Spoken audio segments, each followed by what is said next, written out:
That 67 years that the Potlatch ban lasted, it's hard for us to sort of have a deep-rooted understanding of 67 years. That's a long time. But when we think back to 1951 when the ban was lifted to today, that's 67 years. And think about how much has happened in the last 67 years. And this is what our ancestors had to go through from 1884 all the way through. And they weren't allowed to practice their culture. And just knowing that our culture is still alive today, what would it be to have this introspective view of Indigenous people, exploring and understanding that 67-year ban, and then as well, and in a parallel, exploring that 67 years since the ban was lifted, and where are we today? Have we totally reclaimed our culture and our potlatch system, or are there gaps? Are there people that still don't have culture within their lives because, some families were forced to give it up or gave it up willingly because of the church? Where are we today, and how do we, just talk about it openly, that,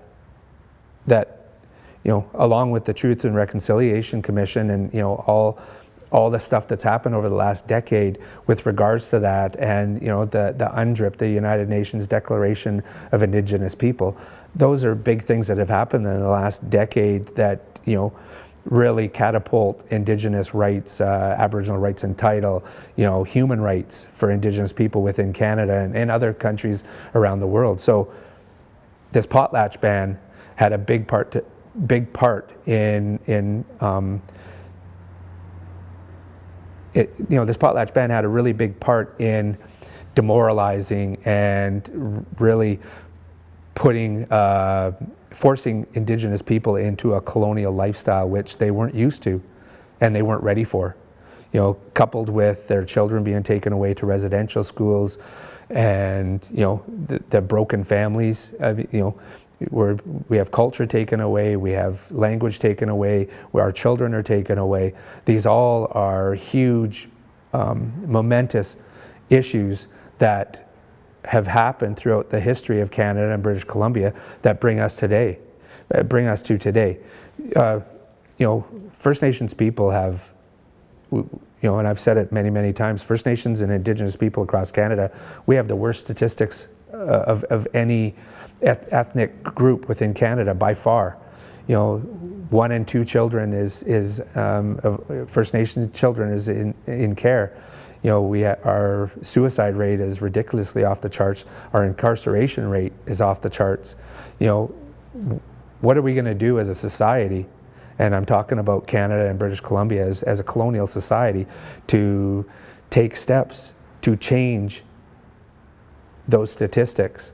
In my view, Truth and Reconciliation won't be realized until our statistics are exactly the same as every other Canadian across this country. We will never get there if we don't explore our shameful past as a country, as a province.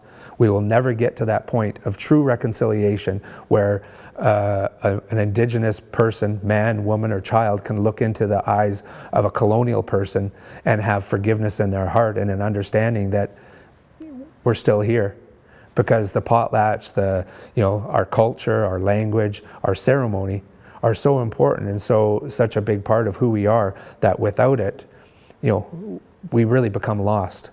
So how do we get that part back? How do we explore what we've lost? How do we make sure that people that are not Indigenous have an understanding of what happened in Canadian history? We all know about World War I. We all know about World War II. We know about Nazi Germany and how many Jewish people and gypsies and different immigrants and ethnic groups and different groups of different sexual orientation. We all know about what happened within that, but it's no different than what Canada did to the Indigenous people here. They basically tried to wipe us out. They took our children away. They put our chiefs and our noble women in prison because they were practicing their culture. It's no different. And the reality is the potlatch ban only ended in 1951. First Nations people, Indigenous people in Canada didn't have the right to vote till 1961. You know, there's so much that has happened that we really need to open our eyes and not talk about the latest show on television and talk about, you know, who's winning the Stanley Cup or when we're going to get our next latte at Starbucks. We need to talk about our sordid history in Canada, and we need to reconcile not only with Indigenous people but with ourselves